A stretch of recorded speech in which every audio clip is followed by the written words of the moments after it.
Ready to unlock the secrets hidden within your Wix website's data and transform your online presence? First, head to your Wix dashboard. That's where all the magic happens. Click on the Analytics and Reports tab on the left-hand side. This is your central hub for understanding everything about your visitors. Now, take a peek at the traffic overview. This gives you a snapshot of your website's performance. How many people are visiting? Are they new or returning? And how long are they staying on your page? Pay close attention to the bounce rate. A high number of bounces rate might mean that people immediately do not like what they see. Think about optimizing this metric. Scroll down to the locations report. Ever wondered where your visitors are coming from? This report shows you the geographic breakdown of your audience. If you notice a huge spike from Australia, you might consider tailoring some content to that region.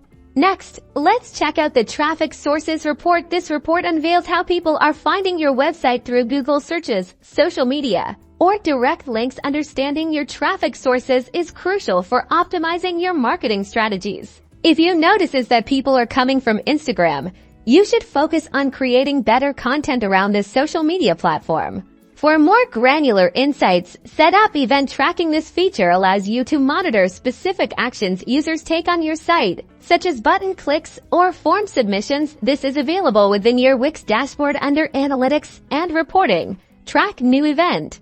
By leveraging Wix Analytics, you can make informed decisions to boost your website's performance, enhance user engagement, and achieve your online goals. Now go forth and transform your data into website success.